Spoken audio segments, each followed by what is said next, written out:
Okay, this is Thorin. He is a Shire quarter horse cross, so he is half draft horse and half quarter horse. And you can see that he has a big, massive amount of bone, very solid feet. So when these horses hit the ground, there's usually a lot of concussion because of their mass of their bone and their body weight.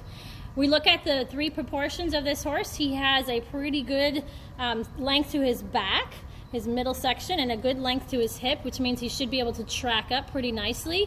He is a little steep in his shoulder, which is typical of our draft types.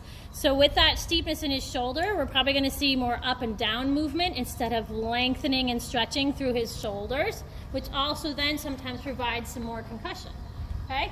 A lot of times the draft horses are more heavy on their forehand, which also might make it harder for them to balance and track up. And when we look at how he is standing behind, he likes to stand pretty close and narrow, which can be a conformation fault and can cause some interference. You can see that his hocks and his fetlocks are standing pretty close together, especially for as wide as he is through his hips. It would be better if he had a little wider stance behind. We're going to come around to the front end of Thorin and look at how he stands in the front. And we really want our horse's legs to come out straight from their shoulders and down all the way to the ground, nice and straight. You can see again that he stands a little base narrow and a little narrower at his knees than he stands at his chest. He has a pretty good depth to his chest, but he likes to stand a little closer underneath. The closer they stand, the more likely there's going to be interference. His left front comes out pretty straight. You can see there's a slight toe out on the right front, how he's standing. Horses that toe out tend to wing in. So with this closeness, we may want to watch for interference as this horse travels. Okay, this is Peterbilt. Peterbilt is a halflinger gelding, and he's a draft pony type, which also means that he's a little heavier bone, a little weight carrier type.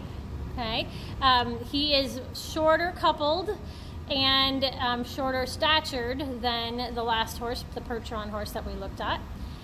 His body divides pretty evenly in thirds, but his neck ties in lower, just like the draft breeds normally do. They're a little heavier chested, okay?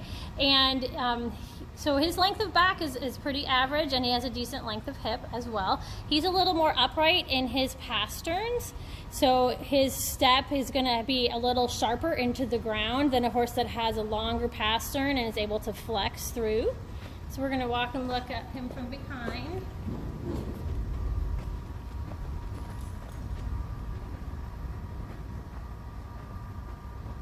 So Peter's standing a little wider than how we saw Thorin standing.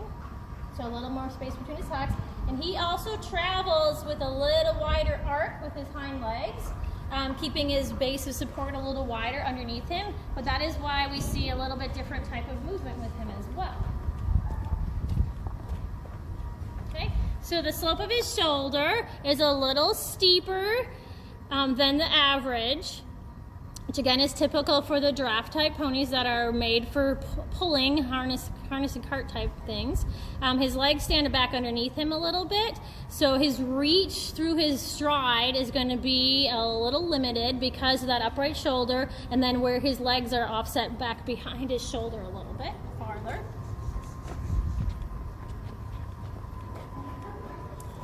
And we're going to look at the width of his chest. So his legs come nice and straight out of his chest and down. He's got a good width between his knees. We do also see that he turns out a little bit on that right front more than the left front. Hold on, Peter, don't leave yet. And which again, we might see some movement of winging in. So we need to watch for that interference and make sure that he's not traveling and hitting himself. Okay, this is Dottie. She's a quarter horse mare.